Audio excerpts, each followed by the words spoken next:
Hello and welcome to 3 Points, the Oxford Sports Podcast. I'm Josh Davis, the paper's sports editor, and I'm delighted to be joined today by no fewer than two former sports editors, regular panellists Stephen Bush and Steve Dempsey, two-time sports editor, and we also welcomed 3 Points James Kern. We're going to be talking about Champions League today, and we've got fans from Arsenal, United and Spurs. We did look for a Chelsea fan, but they're quite hard to find these days. There's not too many admitting to it. Steve, let's start with you. As a Spurs fan, how do you feel right now? It's quite a novel experience to be enjoying success with Spurs over the last few years. It's been pretty miserable. Milan on both trips has been a pretty wonderful experience. I reckon we can go on, claim the title in the end.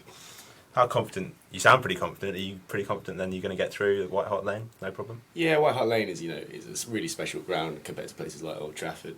Like the atmosphere is so special. And foreign teams come and play against Spurs, and the way we play, which is so unlike Man United or Chelsea or Arsenal, they don't see it coming, particularly with Lanky Crouch on the team. Stephen, Spurs may do well in the Champions League, but if they finish fifth, does it mean anything?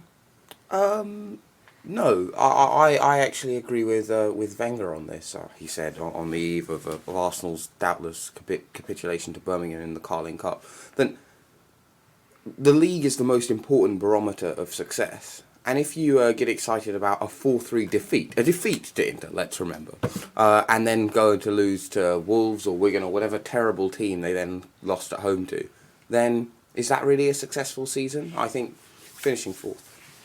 Yeah, I think also with good players such as Gareth Bale and Luka Modric wanting Champions League football year in, year out, I think Spurs better secure that fourth spot before concentrating on the Champions League. Okay, Steve. James has raised Modric and Bale. They could both be available for the second leg. If they are, do you think Harry should bring them back in, or does he stick with the ones who won in Milan? It's a really tough call because, on the one hand, we all like watching Spurs play the free-flowing, attacking football.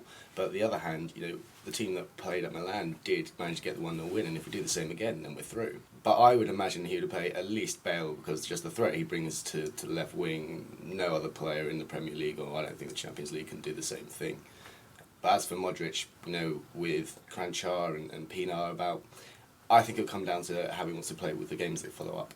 Yeah, I think Modric has to play. I think he's Spurs' best player in his position. I think Jermaine Genius and Tom Huddleston and who's the other one? Can't remember at the moment, but they're not in the same class as Luka Modric, and so for that reason he has to play. I think if anyone misses out, it's Gareth Bale to have a bit more of a compact midfield, but you've got to play Modric at White Hart Lane. Stephen, Milan were very poor in the first leg. Is it sad to see Italian football in this state? I'm not necessarily sure it's an Italian football's in this state. I actually think if our Milan had drawn a non-English team, they'd probably get a bit further. They just can't deal with pace at all. We've now seen this 3 years not 3 years quite in a row, but against Manchester United in 2009, against Arsenal in 2008, and now against Spurs, and they cannot deal with players running at their fullbacks. But they're still a good side. I'd back them to get quite far if they hadn't had Spurs in the first round. Let's move on now to United, 0-0 away in Marseille. James, you're our representative for them. Happy with that? I'm happy with a draw. I think that's a good result for Man U. I mean, 13 wins out of 14 at Old Trafford this season. You've got to back Man United at home. Fortress Old Trafford. I think the worry is not having the away goal. Marseille will feel if they can get an early goal in the first half, puts United under all sorts of pressure. But I mean, United at home are a completely different team to United away. I think anyone who's been following the Premier League and the Champions League will know that. And so the smart money's got to be on Man U. Steve, how big a priority do you think it is for Ferguson this season, the Champions League? Well, if we talked about this a few weeks ago, you'd have seen Man United, clear 6 points clear with a game in hand or something like that. But Gunners have caught up quite dramatically, and so I think, they are Man United. We need to remember, they should be going for everything. And when you've got people like Marseille, you've got the luck of being drawn against people like Marseille, which compared supposedly to AC Milan aren't that great. You've got to think he's got one eye on the prize on that. Well, let's say since 2003, the Champions League has always come first for Sir Alex, and I don't think that this year is any different. I want to talk a bit about your midfield, James. And Darren Gibson came in for a lot of criticism after the display. I mean, he's not Paul Scholes, that's self-evident. But is there a problem? Does Fergie need to go into the market and buy another central midfielder, a playmaker? I think the playmaker is the priority. There's no doubt about that.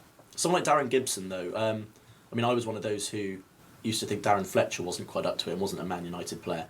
In the last 3 seasons, he's obviously come very good and proved me wrong. And I mean, just watching yesterday, Darren Gibson did a really good ball for United's 3rd goal, admittedly away to Wigan. Game was already won, but there are promising signs every so often. I mean, at the moment, I wouldn't pick him in these big games, no doubt about it. But give him time, and only had to hear Trapattoni's comments the other day about how he should leave and pursue first-team football. Yeah, playmaker's definitely a priority. Obviously, we've spoken about Luka Modric potentially, Bastian Schweinsteiger. Who knows? Ferguson always surprises, though, in the transfer market. Let's move on to Arsenal. 2-1 at home. It was a fantastic game, but Stephen, a good result for Arsenal? Well, we were talking about this before the pod, and you were very pessimistic, going, it's bad to concede the away goal. I think, yes, one, because of the belief, and even if Arsenal don't go through, it'll help them on other fronts. But more importantly, I think what this has shown in all 3 games against Barcelona, and Barcelona tire after 70 minutes playing against Arsenal. Yeah, even in the 4-1 shellacking, Arsenal had 3 presentable chances in the last 10 minutes. They just all fell to Nicolas Bentner. And so I think, 1, it's good because it's good to be ahead, but 2, I think it's given them a model on how to beat Barcelona. I think after the Arshavin goal, there was kind of a feeling, we're beating Barcelona, we're 2-1 up, and I kind of thought in the last 10 minutes, I suppose after that, go for a third. I think if you get a third, Arsenal will definitely go through. I think at 2-1, I think Barcelona are probably still the favourites. I mean, their form of the Nou Camp speaks for itself. 3-0 winners yesterday away from home. You've got to back Barcelona, but Arsenal still definitely have a very good chance. Well, obviously being a Spurs fan, you expect me to say something like this, but I think in a way the score flattered Arsenal. They played well, to be fair. It was, killing the invincible in some ways.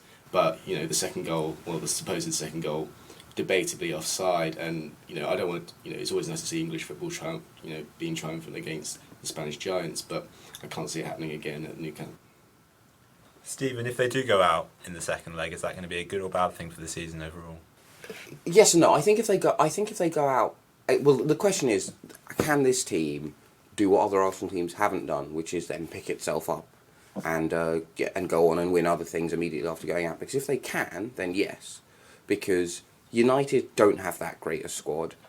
They've got some difficult away games coming, but if they can't pick themselves up, then no. I think Man U are probably going to go and win the league over Arsenal purely because of their centre-backs. I mean, you compare Squillaci, Koscielny and Giroud to Smalling, Vidic and Ferdinand. I don't think there's any comparison about who's better. I think United are much better in that area, and so I therefore think that United will go on to win the league, whatever happens to Arsenal in the Champions League. Yeah, Arsenal have actually only conceded 1 more goal than United, as it was in the 1-0 at Old Trafford. At the moment, it's a bloody important 1 more goal, but it is only 1 more goal.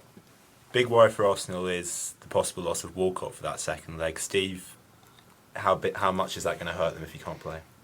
We always come back, but certainly, watching Spurs and watching other English teams in Champions League, pace is one thing, and the ability to move the ball about quickly that continental teams just don't seem to deal with, and it'll be akin to losing Bale for Spurs.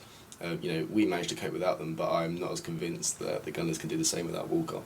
Just a point on the Champions League overall. The Arsenal-Barca game was brilliant to watch, I think, for everyone. But there have been a lot of quite turgid games, even maybe Steve might admit the Spurs game. James, do you think the Champions League's losing its lustre? No, I think the last 16 games are often the ones that can flatter to deceive at times. It's really the quarter-finals where it really starts to pick up. And we all watched the World Cup in the summer. I don't think there's any doubt that the Champions League's growing whilst... Well, I mean, the World Cup's still definitely a big draw, but the quality of the football, I think, leaves a lot to be desired. We're going to finish off by going around the panel and asking them which of the English teams they think is going to progress most, and if they're not going to win it, who is? Well, I hate to say it, but I'd put my money on Man United to go all the way in this competition. Spurs have done brilliantly so far, but in some ways, when it comes up against a more experienced team or sort of a more current team, then they're going to struggle. Thinking with my heart, I'd say United, but with my head, and given the draw Chelsea have had, they've got a really good chance, especially looking like they could be out of it in the Premier League. All their efforts can be concentrated on the Champions League. I'm going to go with James. I think neither Arsenal nor Spurs have got the centre-backs to deal with to get all the way. I think United will struggle going forward. They might have some 0-0s, but I think they're very vulnerable to a sneaky away goal. I think Chelsea, it's all they've got to play for. They played with a lot more fluency in Europe. So yeah, I think Chelsea are the team to watch in the Champions League. That was 3 points. Very many thanks to my panel, Steve Dempsey, Stephen Bush and James Kern.